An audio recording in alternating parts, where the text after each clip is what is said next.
Peggy 16. Our purpose is its end. The stakes are higher than they've ever been. Have we been built to defend the traveler? Have we been built to defend humanity? The witness is going to bring all of that to the test. What is that? How would we react if we were facing extinction? And how are we going to stand together to overcome this? You know what must be done. We were created for this moment, to deal with this conflict, to solve for this enemy. What the hell happens when evil finally arrives and confronts the traveler?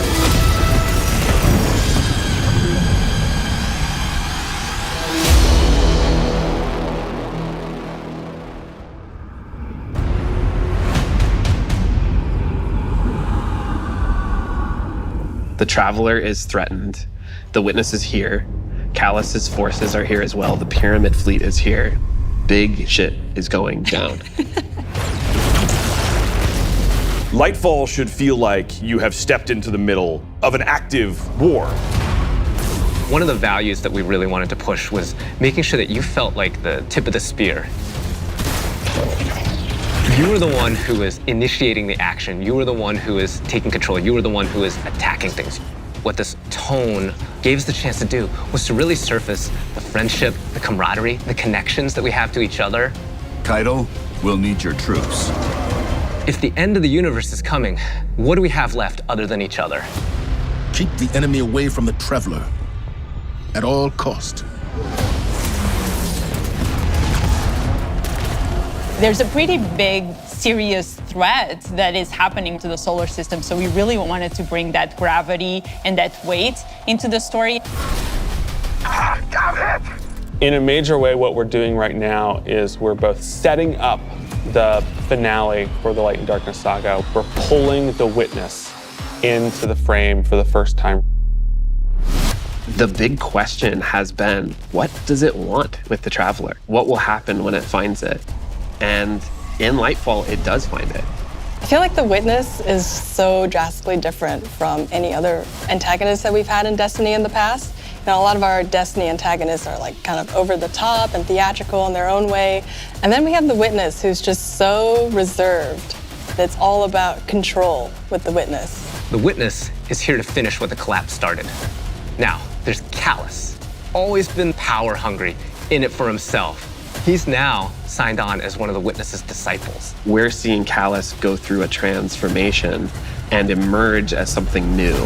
My semblance matches my inner beauty. The odds are stacked against you.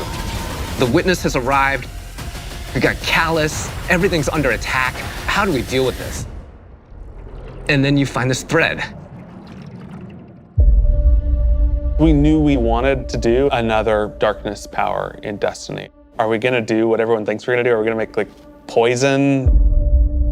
No. We're gonna do something that you'd only find in Destiny. We're gonna go talk about this thing called Strand, and it's the web of life. What does it mean to have a cosmic web that's connecting everything around you? How do you actually make that like an ability? How do you make that like a power? It's something that doesn't actually exist. You can't just point to fire, electricity, or ice. Coming up with the idea of the strings, the strands lighting up the world, I think that was when everything kind of started to come together. Strand is unlike any of the powers that we've gotten before. We didn't get it from the Traveler, we didn't get it from the Pyramids. It is a power that we find is unlocked within us as Guardians. When you pull on that thread and you start manipulating that web, you can do some really powerful things. We have some exciting player class fantasies coming up with Strand that we're introducing. So we have the Hunter Threadrunner, which is going to introduce this threaded spike.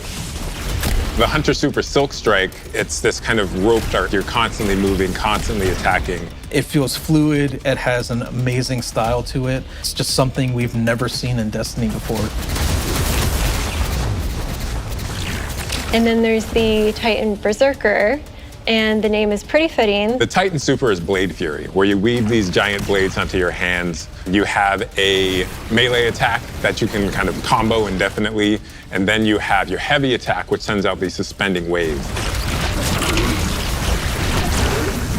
And then there's the Warlock Broodweaver, the mastermind of the minions that we call the Threadlings. The Warlock Broodweaver super is Needlestorm.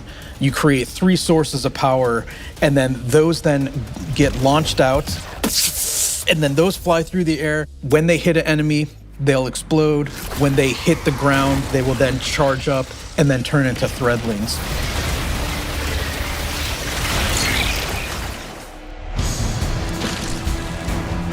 All the classes will have access to a grappling hook. When you select that, that takes up your grenade slot. It was a hard challenge because, like, how can you make this idea of swinging through the world equivalent to a grenade? And so designers came up with this idea of a grapple melee. The grapple melee is incredibly powerful. I grapple onto an enemy, which stuns them for a second. And then when I get there, I grapple punch, blow them all up, and start shooting, and then the unravel projectiles are flying all over the place. All that stuff coming together was magic for me. Oh my God, that's Destiny?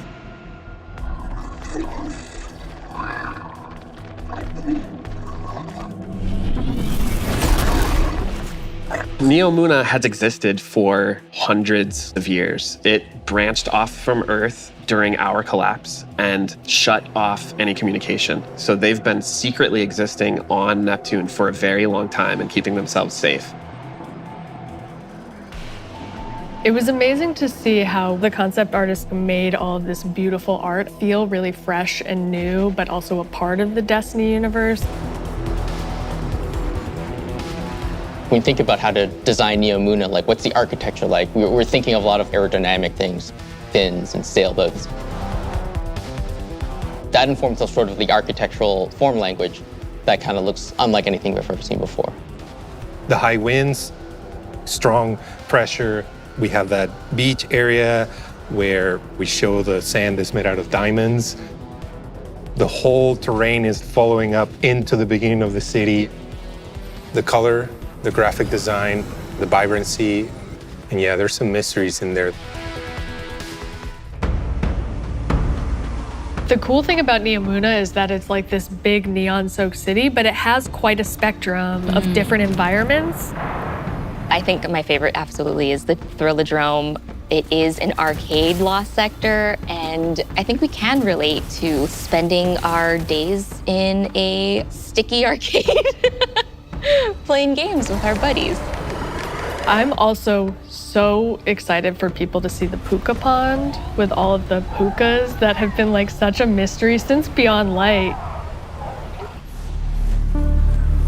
And then on the other side of the city is Callus's ship. The Typhon Imperator has landed square in Ahimsa Park. You see that the city is indeed kind of in shambles in parts.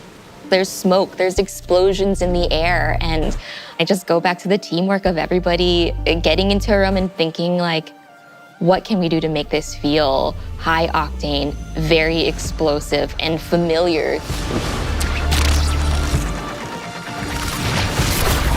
This is a city that needs the Guardians' help and needs their protection, and Callus is gonna do his level best to destroy it, and we're not gonna let them, and neither are the Cloud Striders. There's a lot new about Lightfall. We have this new location, and it has these new personalities that come along with it. They're defenders of this city, and they have new perspectives that we really haven't seen in characters in Destiny, and that's taking the form of the Cloud Striders, Nimbus and Rohan. I understand what's at stake, Lightbearer. Far better than you. Rohan is the grizzled old veteran who's too old for this shit. And Nimbus is the young rookie. Nimbus is learning on the job. Nimbus was definitely a favorite of ours to animate. They're so boisterous and fun-loving and a little smug, but super confident in their abilities. The Cloud Striders, bottom line, are cool. Nimbus, on your stakes!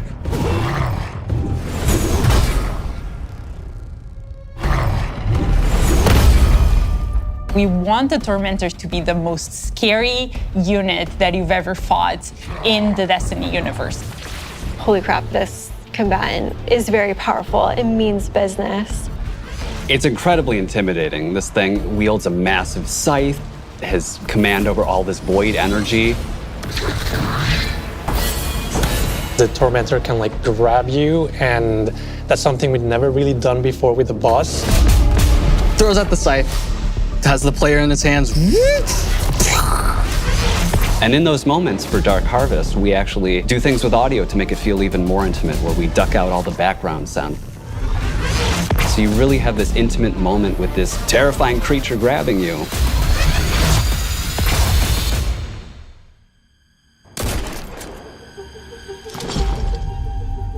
Lightfall and Season of Defiance are two sides of the Destiny coin. And so on the Lightfall side, we have crazy neon cities going on an adventure far away, sort of bombastic action fantasy. On the Season of Defiance side of the coin, it's a story that's much more closer to home. Season of Defiance is about the ground war on Earth. Callus's forces are invading, and we're defending Earth. We're freeing prisoners. Go now. We're trying to protect the last city, but much more directly and under much more threat than we have seen in a long time.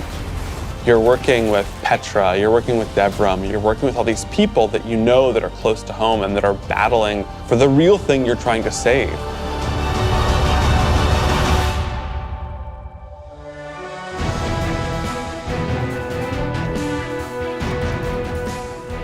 We have a lot of weapons and armor for players to earn, and I'm super excited to see what you've been working on. We have a couple of Strand exotics. The Warlocks are getting what's called Swarmers. They're these boots that will, on Tangled Destruction, create new threadlings at that location. Now they can either shoot it, or they can pick up a tangle and throw a tangle, and then that will also create threadlings. The Hunters are getting this helmet that will help them grapple through the air. As you grapple, you gain this new ability called Woven Mail, and it's reducing the incoming damage except for headshots. The Titans get boots that will augment an aspect that they have. The aspect itself will just send out a wave that will suspend enemies in front of their barricade after casting it, but the boots will split it up into 3 waves. Whenever they spend an enemy with these boots on, they also gain Woven Mail. So pushing the front line further and further by being tanky. I have been caught by those boots a couple times in our playtest. We have this incredibly cool heavy metal machine gun that fires according to its own rhythm, where it gets alternate effects every 4th bullet, and then every 16th bullet, it gets even more added to it. So we have this pistol that will use advanced technology to find your enemies. And so suddenly you're not worrying about aiming, you're really worrying about surviving during the lock-on time. And it opens you up to consider your movement more than your aiming. Being able to lock on to multiple guys in your field of vision and then just obliterate all of them was, I think, a moment where I kind of went, whoa.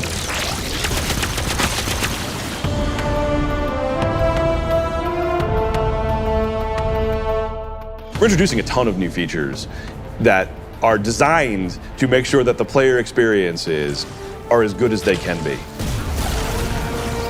I think one of the things we're most excited about are loadouts and what we're calling build crafting 2.0, which is the system of both, hey, let's make it more understandable to how you make a build, and then let's allow you to save that build and quickly swap between them. When we started the process of figuring out how we are going to improve build crafting, one of the things that we knew we needed to do was make it easier to go from, I have never done any build crafting, to I'm really engaged in this system.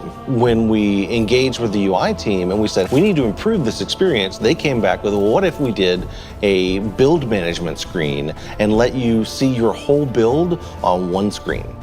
It's all in one place. You can see it, you can read it, you can learn.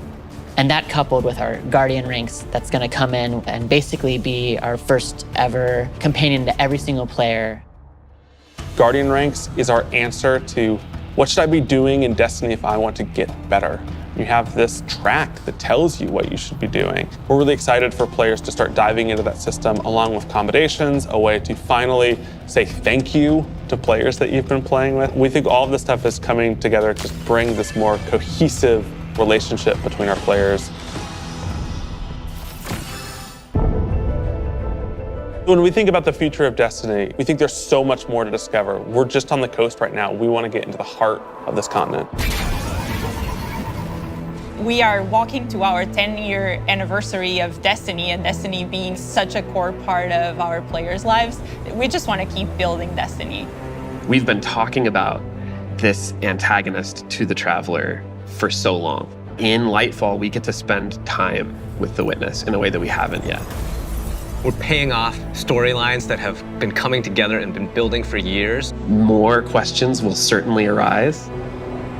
We have this finale with the final shape that's coming right after Lightfall, where we're closing down the Light and Darkness saga.